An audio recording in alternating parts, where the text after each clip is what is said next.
So what's a really good lesson you learned over the course of the season, Tell or a people takeaway or something? tell people to do their jobs without remorse. Okay.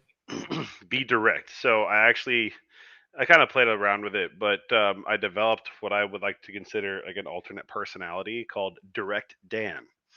Like Dan, you have the data, you have the rules, you know how to create a lineup. Create it, tell us what to do,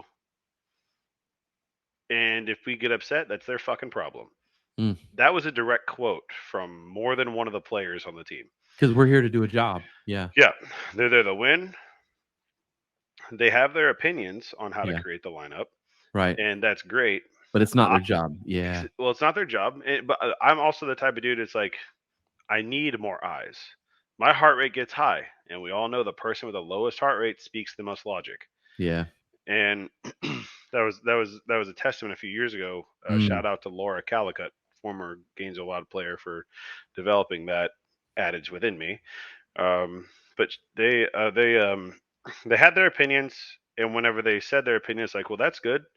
Here's what we're gonna do because this is what the numbers say, Hmm. and this is also what your performance was last time. So we're Yeah. like that. We did have a slight issue with. Well, actually, I won't go into it. It's inappropriate for me too. It was Yeah. just there was a small debacle, and it came to a head a little bit, and with one of the players on the team, and it was a misunderstanding on both parties, mine and the others. So I'll just leave it at that. But anyway, You overcame it. yes, and absolutely wonderful athlete in person. I'm excited to have that person back on the team next year. That's a The testament. the that was the personally the biggest takeaway for me was be the leader that you are in the position to be.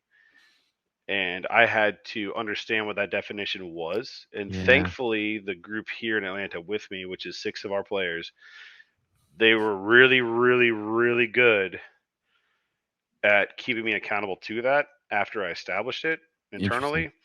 And then, like, collectively, the team was saying the same thing, like, dude, just tell us our fucking job and quit being a bitch.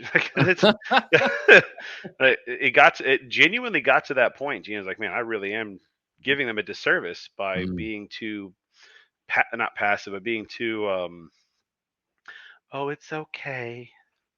Well, I get it, man. I get it. You know, I've done that too. It's not the same, it's not a sports league, but a professional project where we're building something for a client, and we kind of brought together a team of 4 or 5 professionals. Have Hmm. done this. Like, I respect them. I respect all their work. Sort of like our dream team of local people we wanted to work with, and I found a couple of times just doing whatever they said we should do. But in my gut, I'm like, I've seen that go sideways before. We should probably not do that. I'm like, but they're the professional Yeah. at what they do, so maybe we should just listen to them. And then, sure enough, you get like a weekend, and you're like, "Yep, that was not good. Now we have to fix this problem." Whereas I should have just, like, from the beginning been like, "Look, I'm managing this project, so you should do it Shut like, up. Yeah. yeah, this is my plan. We should stick to the plan." Yeah. It's hard to do that, man. It's hard to do that, especially when they're professionals. You know. Yeah.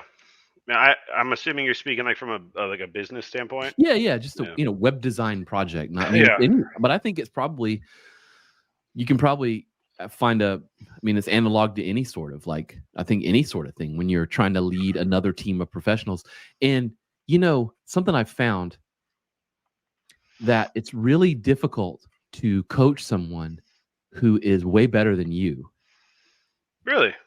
I find that really difficult for me. Like I think the product that comes out of my mouth, like, winds up being a thing, but I go through lots of, like, little hamster wheels and worrying, and Oh, I see. it's like The second anxiety guessing. Like, portion. it takes me a while to be able to, like, communicate, like, my perspective or my view or whatever to that person, because I'm like, well, they're way better than me physically.